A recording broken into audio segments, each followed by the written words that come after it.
أعوذ بالله من الشيطان الرجيم. بسم الله الرحمن الرحيم. الحمد لله رب العالمين الرحمن الرحيم مالك يوم الدين إياك نعبد وإياك نستعين اهدنا الصراط المستقيم صراط الذين أنعمت عليهم غير المغضوب عليهم ولا الضالين.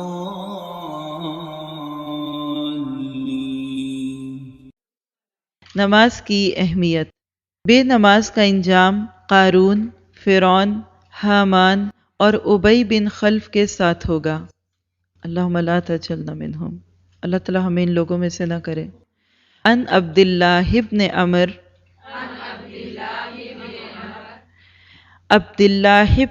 بن العاص رضی اللہ عنہما عن النبی صلی اللہ علیہ وسلم انہ ذکر الصلاۃ یوما فقال من حافظ علیہا کانت لہ نورا وبرہانا ونجاتا یوم القیامۃ ومن لم یحافظ علیہا لم یکن لہ نورا ولا برہانا ولا نجاتا وکان یوم القیامۃ مع قارون وحامان وفرعون وابی بن خلف رواہ ابن حبان۔ حضرت عبداللہ بن عمر رضی اللہ عنہ حضرت عبداللہ بن عمر بن العاص رضی اللہ عنہ کہتے ہیں، نبی اکرم صلی اللہ علیہ وسلم نے ایک دن نماز کا ذکر کرتے ہوئے فرمایا، جس شخص نے نماز کی حفاظت کی اس کے لیے نماز قیامت کے دن نور، برہان اور نجات کا باعث ہوگی، اور جس نے نماز کی حفاظت نہ کی اس کے لیے نہ نور ہوگا، نہ برہان ہوگی اور نہ نجات۔ نیز قیامت کے روز اس کا انجام قارون، فرعون، حامان اور ابی بن خلف کے ساتھ ہوگا۔ اسے ابن حبان نے روایت کیا۔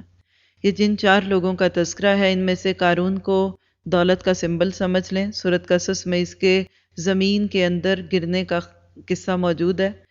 دولت مند تھا، اور موسیٰ علیہ السلام جب تعلیم کی محفل کرتے تو یہ اپنے وہاں سے بڑے اچھے کپڑوں میں، اچھے گھوڑے سواری پہ تکبر سے گزرتا تاکہ لوگوں کی توجہ اس کی طرف ہو۔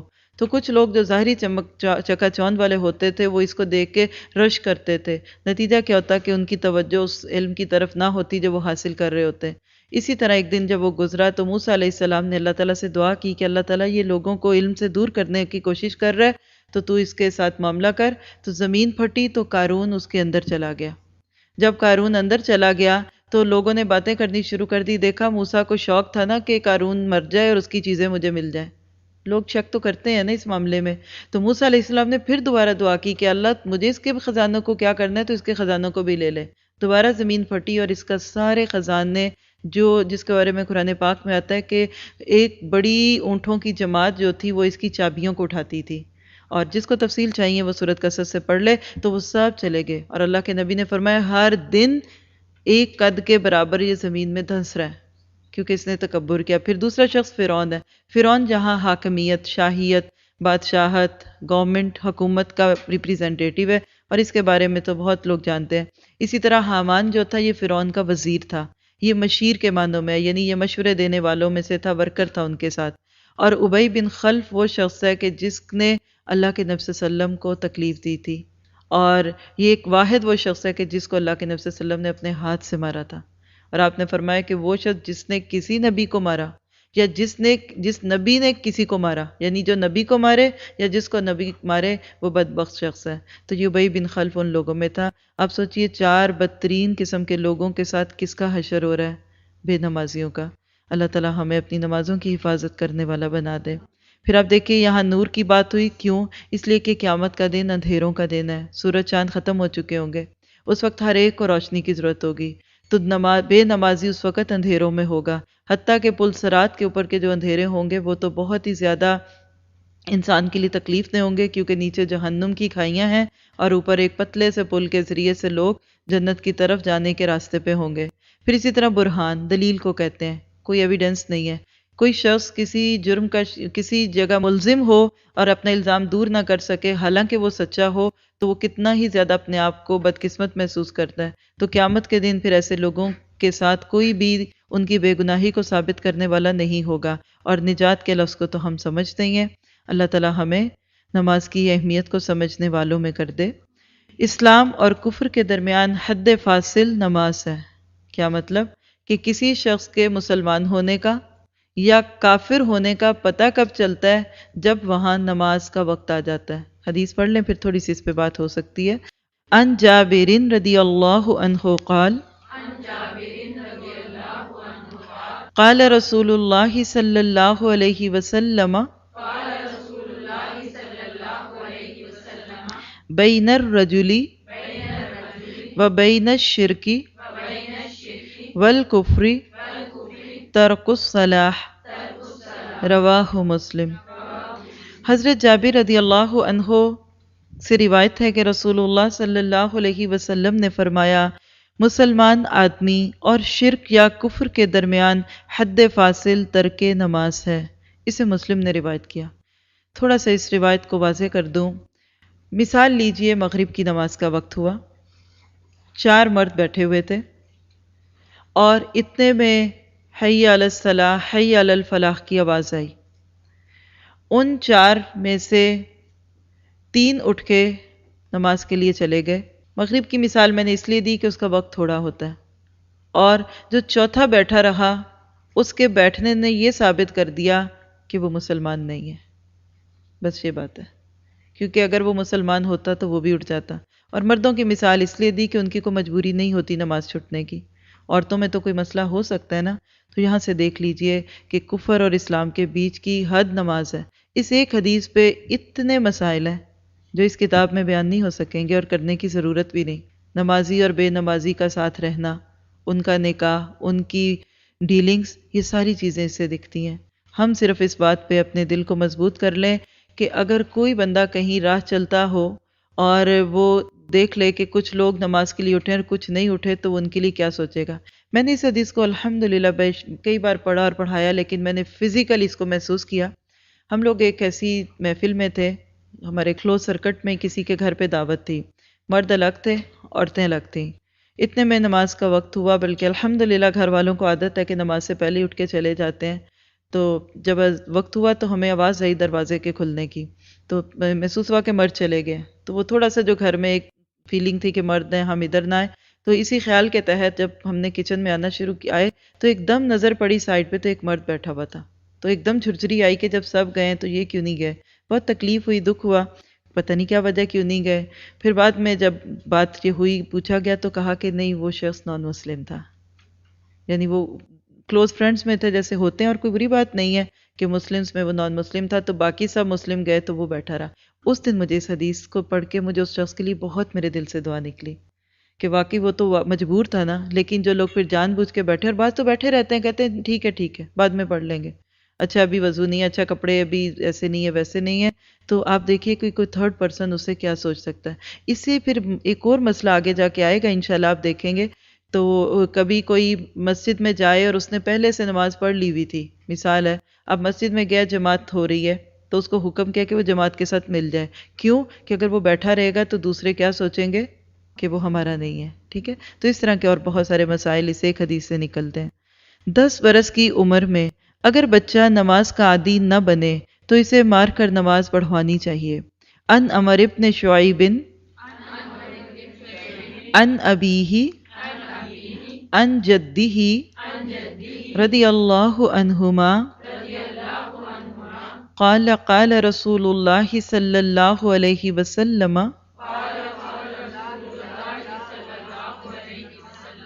مرو اولادکم بالصلاۃ وہم ابناء سبع سنین وَاضْرِبُوهُمْ عَلَيْهَا وَهُمْ أَبْنَاءُ عَشْرِ سِنِينَ وَفَرِّقُوا بَيْنَهُمْ فِي الْمَضَاجِعِ رواہ ابو داؤد۔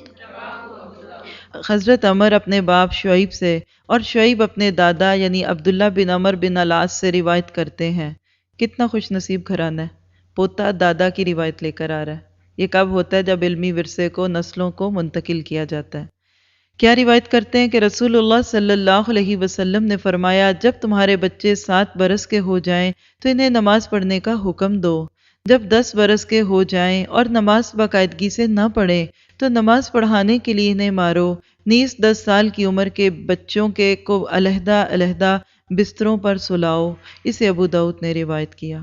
یہ ایک حدیث بھی انتہائی اہم حدیث ہے۔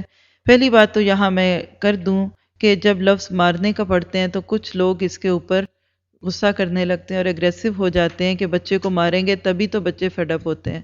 تو اس بات کو سمجھ لیجئے کہ وہ بچہ جو پچھلے 10 سال سے ہوش میں آنے کے بعد یعنی 2-2.5 سال کے بعد بچے کو تھوڑی سینس آنی شروع ہو جاتی ہے کہ گھر والے کیا کر رہے ہیں، تو جو بچہ پچھلے تقریباً چلیں 8.5 سال سے 2.5 سال کی عمر سے لے کے 10 سال کی عمر تک 5 وقت اپنی ماں کو نماز پڑھتا دیکھ رہا ہے، 5 وقت باپ کو نماز کے لیے جاتا ہوا دیکھ رہا ہے اور گھر کے باقی افراد بھی ہو رہے ہیں، پھر اس کے ساتھ ہی 7 سال کی عمر میں جو اس کو حکم ہے کہ تھوڑا بتانا شروع کر دو، کچی پکی نمازیں چھوٹی، چلو 2 فرض پڑھ لو، چلو سنتیں چھوڑ دو، چلو یہ کرو، یہ کر چکا ہوتا ہے، پھر 10 برس کی عمر میں تو الحمدللہ اس کو مرنے کی ضرورت ہی نہیں پڑتی۔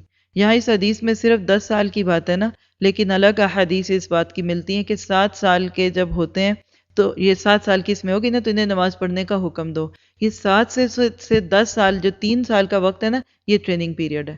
جو ماں باپ اس دوران اپنی ذمہ داری کو محسوس کرتے ہیں وہ اس کو صرف بچہ کہہ کے رحم نہیں کھاتے، وہ یہ نہیں کہتے یہ بڑا چھوٹا ہے ابھی اس کو اسکول جانا ہے 9 بجے اٹھے گا تو ٹھیک ہے۔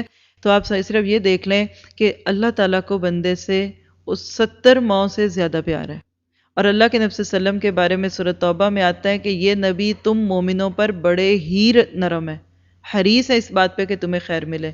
تو جب اللہ اور اس کا رسول کہہ رہا ہے کہ 7 سال کی عمر میں بچہ اس قابل ہو جاتا ہے کہ اس کو نماز کے لیے کہنا شروع کر دیا جائے اور 10 سال کا ہونے پہ نہ پڑھے تو سختی کریں، تو کیا ہم اپنے بچوں سے اللہ اور اس کے رسول سے زیادہ محبت کرتے ہیں؟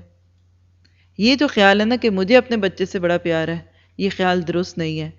اصل پیار یہ نہیں ہوتا کہ آپ لاڈ دیکھیں اور سونے ہی دیں اور ان کو کچھ نہ روکیں نہ ٹوکیں، اصل پیار یہ ہے کہ آپ ان کو اس قابل کر دیں کہ کل وہ یہ دعا جب پڑھیں کہ رب ارحمہما کما ربیانی صغیرا، تو 7 آنکھوں میں آنسو بھی بہیں کہ اللہ کا شکر ہے کہ ہمارے ماں باپ نے ہمیں بچپن سے اس چیز کی عادت ڈال دی۔ اور یہ وہ عمر ہوتی ہے کہ جب پتھر پہ لکیر کی طرح چیزیں ذہنوں پہ راسخ ہو جاتی ہیں اور عادات کا حصہ بن جاتی ہیں۔ آج اس چیز کو بہت اچھی طرح واضح کر دیا گیا کہ عادات نہیں بدلتی، یہ الگ بات ہے کہ انسان اس میں چینجز لے آتا ہے۔ جو چیز بچپن سے انسان کی عادت بن چکی ہوتی ہے نا، پھر آپ وہ جیل کی سلاخوں میں بھی ہو اور وہ سڑک کے کنارے بھی کھڑا ہو تو وہاں بھی نماز پڑھے گا۔ ایک ای میل ہے کسی موقع پہ آپ کو دکھائی جا سکتی ہے اگر نفیس صاحب کوشش کریں، کہ وہاں لوگ مختلف جگہوں پہ نماز پڑھتے ہوئے دکھائے گئے ہیں، کچھ سڑکوں کے کنارے، یعنی جہاں وقت آ گیا، وہ کہتے ہیں نا جہاں آیا وقت نماز کا یہ حکم ہی نہیں ہے کہ اس کو اپنی مرضی سے ڈیلے کریں، آگے جہاں بات ہوگی تو وہاں کچھ مثالیں آپ کے سامنے رکھوں گی انشاءاللہ تعالی۔ صرف نماز عصر کا فوت ہو جانا ایسا ہے جیسے کسی کا مال اور اہل و عیال لٹ جائے۔ کچھ لٹنے کا فیلنگ آتی ہے اس ٹاپک کو پڑھ کے؟ دوبارہ پڑھتی ہوں، شاید آپ نے غور سے نہ سنا ہو۔ صرف نماز عصر کا فوت ہو جانا یعنی قضا ہو جانا ایسا ہے جیسے کسی کا مال اور اہل و عیال لٹ جائے۔ آج کی زبان میں اس کو کیا کہتے ہیں؟ Bank corrupt. بینک کرپسی تو کیا ہے؟ صرف مال کا جانا، لیکن اس کے ساتھ خدا نخواستہ ایسا حادثہ ہو کہ سب گھر والے اس میں ختم ہو جائیں۔ ایسا شخص جو ہے وہ شخص ہے جس کی ایک نماز عصر چلی گئی۔ دیکھیے ان ابن عمر رضی اللہ عنہما قال قال رسول اللہ صلی اللہ علیہ وسلم الذی تفوتہ صلاۃ العصر فکأنما وطر اہلہ ومالہ متفق علیہ۔ حضرت ابن عمر رضی اللہ عنہما کہتے ہیں رسول اللہ صلی اللہ علیہ وسلم نے فرمایا جس شخص کی نماز عصر فوت ہو جائے اس کی حالت اس شخص کی طرح ہے جس کا اہل و عیال اور مال و اسباب ہلاک ہو گیا۔ اسے بخاری اور مسلم نے روایت کیا۔ ایک سسٹر نے ایک شیئرنگ کی تھی اس حدیث کے متعلق جو مجھے لگتی ہے تو آپ کو فائدہ ہو سکتا ہے۔ کہتی کہ میں بہت تھکی ہوئی تھی اور دوپہر کا کھانا کھایا، گھر سب ٹھیک ٹھاک کیا، تو عصر کی نماز کا وقت قریب تھا، لیکن میں یہ سوچ کے لیٹ گئی کہ تھوڑا سا نیپ لے لوں نا، کیونکہ انسان تھک جاتا ہے۔ پکی نمازی تھی، کیونکہ اللہ ایسے ہی لوگوں کے دلوں کو پھر ایسی باتوں سے جماتا ہے۔ کہتی میں سو گئی، میری نیند گہری ہو گئی، خواب میں نے دیکھا کہ میرا بچہ کھویا ہوا ہے اور میں اس کو ڈھونڈنے کے لیے نکلی اور میں اتنی خوفزدہ ہوں کہ اس کے اندر میری آنکھ کھل گئی، اور جب میں نے دیکھا تو میری عصر کی نماز جو تھی وہ قضا ہونے کے قریب تھی۔ انہوں نے بھی حدیث پڑھی ہوئی تھی، کچھ میں نے ان کو بتائی کہ آپ کا معاملہ تو اس حدیث والا ہے، اللہ تھام لیتا ہے۔ آپ پکے نمازی بنے، آپ سوئیں گے نہیں، اللہ خود ہی اٹھا دے گا۔ آپ کو کئی مشکلات ایسی آ سکتی ہیں کہ اس وقت آپ اٹھیں اس مشکل کے لیے اور پتہ چلے کہ نماز کا وقت تھا۔ میں نے کئی دفعہ دیکھا ہے ان نون جگہ سے فون آ جاتا ہے، بعد میں دیکھے تو کوئی بھی نہیں ہوتا، لیکن مجھے ایسے لگتا ہے یہ اللہ تعالیٰ کی طرف سے ہوتا ہے۔ آپ کو الارم لگانے کی ضرورت پڑے نہ پڑے، نماز کے وقت میں اللہ تعالیٰ آپ کو ضرور جگا دیتا ہے، صرف یہ ہے کہ دل نمازوں کے اندر لگ جائیں۔ اگر ہمارے نماز سے غفلت کی سزا، ان سمرۃ بن جندب رضی اللہ عنہ عن النبی صلی اللہ علیہ وسلم فی الرؤیا قال اما الذی یسلغ رأسہ بالحجر فإنہ الرجل یأخذ القرآن فیرفدہ وینام عن الصلاة المکتوبہ، رواہ البخاری۔ حضرت سمرہ بن جندب رضی اللہ عنہ خواب کی حدیث میں رسول اللہ صلی اللہ علیہ وسلم سے روایت کرتے ہیں، آپ نے فرمایا جو شخص قرآن یاد کر کے بھلا دیتا ہے اور فرض نماز پڑھے بغیر سو جاتا ہے، اس کا سر پتھر سے کچلا جا رہا تھا، اس کا سر پتھر سے کچلا جا رہا تھا۔ اسے بخاری نے روایت کیا۔ یعنی اللہ کے نبی صلی اللہ علیہ وسلم کو خواب دکھایا گیا۔ یہاں چھوٹی سی بات ذہن میں رکھیے گا کہ جس طرح نبی صلی اللہ علیہ وسلم کے پاس وحی آتی تھی فرشتے کے ذریعے، اسی طرح آپ کو بعض چیزیں خواب میں بھی دکھائی جاتی تھی، اور انبیاء کے خواب جو ہوتے ہیں یہ وحی کا ایک حصہ ہوتے ہیں۔ تو آپ نے خواب میں دیکھا کہ ایسا شخص جو فرض نماز کے بغیر سو گیا تو اس کا سر پتھروں میں رکھ کے کچلا گیا۔ نماز فجر اور عشاء کے لیے مسجد میں نہ آنا نفاق کی علامت ہے۔ باجماعت نماز نہ پڑھنے والے لوگوں کے گھروں کو رسول اکرم صلی اللہ علیہ وسلم نے جلانے کا ارادہ فرمایا۔ عن ابی ہریرہ رضی اللہ عنہ قال قال رسول اللہ صلی اللہ علیہ وسلم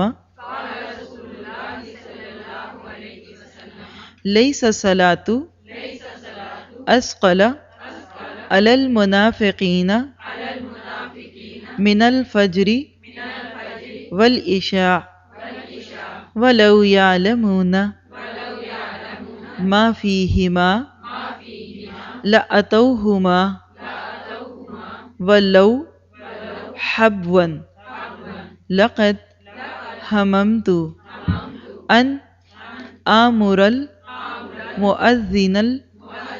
المؤذن فیقیم ثم آمر رجلا یؤوم الناس ثم اخذ شعلا من نار اس کو دوبارہ دیکھیے، ثم اخذ شعلا من نار فأحرق على من لا يخرج إلى الصلاة بعد، متفق علیہ۔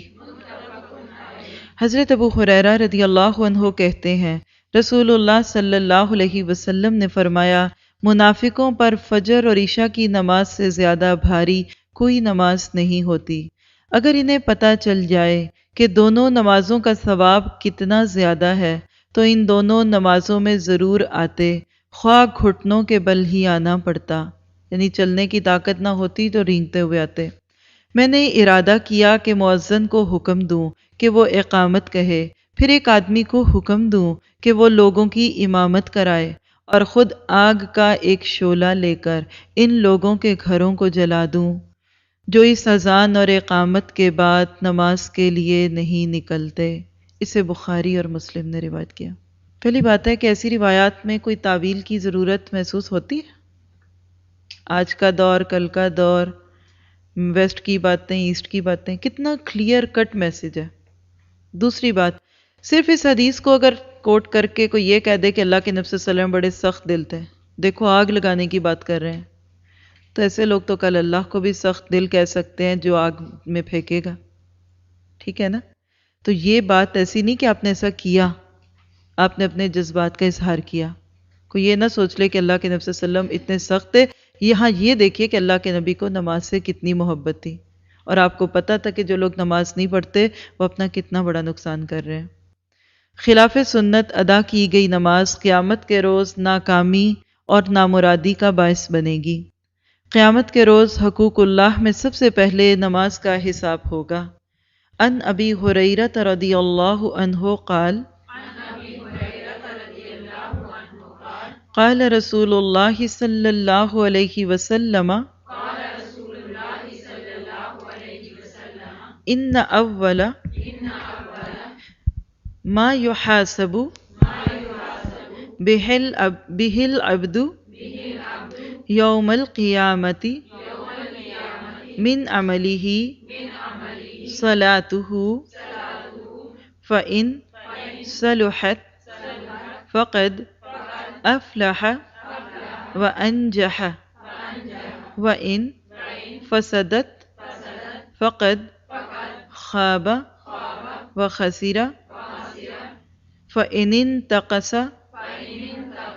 من فریدته شیء قال الرب تبارک وتعالی انظروا هل لعبدی من تطوع فیکمل بها ما انتقص من الفریدۃ ثم یکون سائر عمله علی ذلک، رواہ الترمذی۔ حضرت ابو ہریرہ رضی اللہ عنہ کہتے ہیں رسول اللہ صلی اللہ علیہ وسلم نے ارشاد فرمایا، قیامت کے روز بندے سے سب سے پہلے جس چیز کا حساب لیا جائے گا وہ اس کی نماز ہے۔ اگر نماز سنت کے مطابق درست ہوئی تو بندہ کامیاب و کامران ہوگا، اور اگر نماز خراب ہوئی یعنی سنت کے مطابق نہ پائی گئی تو ناکام و نامراد ہوگا۔ اگر بندے کے فرائض میں کچھ کمی ہوئی تو رب تعالیٰ فرمائیں گے میرے بندے کے نامہ اعمال میں دیکھو۔ دیکھیے پھر بھی اللہ اس کو میرا بندہ کہہ رہا ہے۔ جب میں عربی ٹیکسٹ پڑھ رہی تھی کہ انظروا هل لی عبدی، تو مجھے اللہ تعالیٰ پہ بڑا ہی پیار آ رہا تھا کہ اللہ پھر بھی اس کو اپنا ہی بندہ کہہ رہا ہے، اور ایسے لگ رہا ہے کہ کہیں نہ کہیں سے اللہ تعالیٰ اس کو جنت کی طرف بھیجنا چاہ رہے ہیں۔ تو کیا کہیں گے؟ میرے بندے کے نامہ اعمال میں دیکھو کوئی نفل عبادت ہے؟ اگر ہوئی تو نوافل کے ساتھ فرائض کی کمی پوری کی جائے گی، پھر اس کے تمام اعمال کا حساب اسی طرح ہوگا۔ اسے ترمذی نے روایت کیا۔ تو اللہ تعالیٰ سے دعا ہے کہ وہ حساب جو سب سے پہلے قیامت کے دن عبادات اور حقوق اللہ کے معاملے میں ہونے والا ہے، اس کی ہمیں تیاری کی اس دنیا میں توفیق عطا فرمائے۔ اور اس حدیث سے یہ بات بھی معلوم ہوتی ہے کہ انسان کو چاہیے کہ فرائض تو ادا کرے ہی، لیکن بیک اپ کے طور پر، ریزرو کے طور پر کثرت سے نوافل بھی پڑھے۔ یہ دو لفظ میں نے کیوں بولے؟ بیک اپ کیا ہوتا ہے؟ آپ ریکارڈنگ کر رہے ہیں، آپ کو امید ہے کہ ٹھیک ہوگی، لیکن آپ ایک دوسری جگہ بھی کر لیتے ہیں کہ اگر یہ ٹھیک نہ ہوئی تو کمی ادھر سے پوری ہوگی۔ ریزرو کیا ہوتا ہے؟ آپ کی گاڑیوں میں جب پیٹرول ڈلتا ہے تو ایک خاص لیول پہ پہنچنے کے بعد بیپ دینی شروع ہو جاتی ہے گاڑی کے پیٹرول ختم ہو گئے، حالانکہ ریزرو ہوتا ہے، کچھ نہ کچھ اندر رکھا ہوتا ہے۔ اور اس کو ایسے ہی سمجھ لیں کہ خواتین شور مچاتی رہیں، گھر کے خرچے کے پیسے پورے ہو گئے، ختم ہو گئے، لیکن کچھ نہ کچھ چھپایا ہوتا ہے، ہاں؟ تو ضرورت ہے اس بات کی کہ کچھ نہ کچھ نیکیاں رکھی جائیں، تاکہ قیامت کے دن فرائض میں اگر کہیں کوئی کوتاہی ہو تو اللہ تعالیٰ اس کو نوافل سے پوری کروا دے۔ اللہ تعالیٰ سے دعا ہے کہ ہمیں نماز کی اہمیت کو سمجھنے کی توفیق عطا فرمائے۔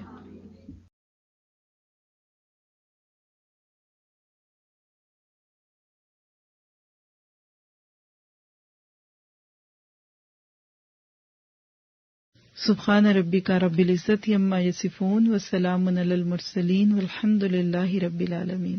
السلام علیکم ورحمۃ اللہ۔